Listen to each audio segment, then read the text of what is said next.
Alors, c'est mieux quand c'est monochrome dans le gabarit. Donc, il faut aller absolument dans le gabarit, vous double-cliquez. Vous allez sélectionner le caractère.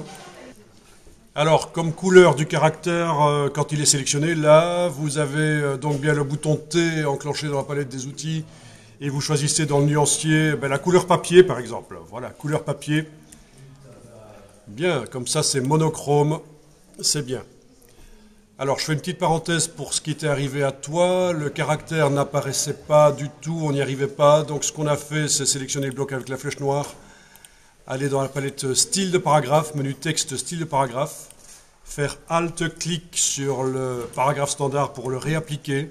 Le caractère est apparu et il a fallu le recentrer et finalement, ça a marché. Donc ça, c'est la petite parenthèse pour ce qui était arrivé. Réappliquer le paragraphe standard, Alt-clic dans la palette style de paragraphe. Pendant que le bloc est sélectionné, Alt-clic sur paragraphe standard. Et ça enlève le petit signe plus à côté. Et ça a remis un peu les choses à zéro. Voilà, c'est un peu mystérieux, mais voilà. Alors, pendant que vous avez votre... Oui, donc c'est censé être blanc, le caractère. Donc c'est comme ça, voilà. Et alors, vous pouvez l'agrandir, évidemment. Texte, caractère, la palette caractère, vous agrandissez. Et on reviendra plus tard pour faire quelque chose de mieux comme numérotation.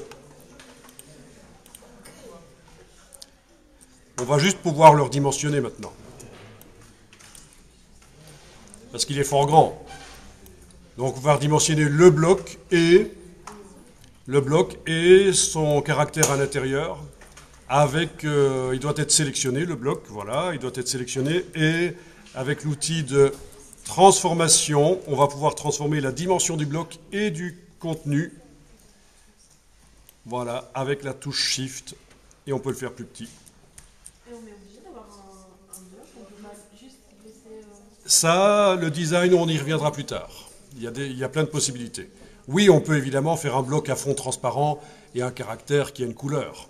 C'est possible. Mais là, on a fait ça parce que, voilà, ça permettait de voir qu'il est bien centré dans les deux sens. Donc, je vous rappelle, pour le redimensionner, avec la flèche noire, vous sélectionnez le bloc. Et avec l'outil de transformation, vous redimensionnez en enfonçant la touche Shift pour que le texte à l'intérieur se redimensionne aussi. Et voilà, si on va sur les pages, on a... C'est normal que moi, j'ai pas de marge. Alors, si tu ne vois pas les marges, c'est peut-être parce que le bouton droite est enclenché aperçu. Alors, pour une raison que j'ignore, tes marges ne sont pas là. Donc, ce que tu vas pouvoir essayer, c'est menu fichier, format de document. Et aller mettre des marges à 12,7 partout. Elles y sont, ok. Donc, allez voir sur les pages et vous devriez avoir votre numéro qui est là où vous l'avez mis.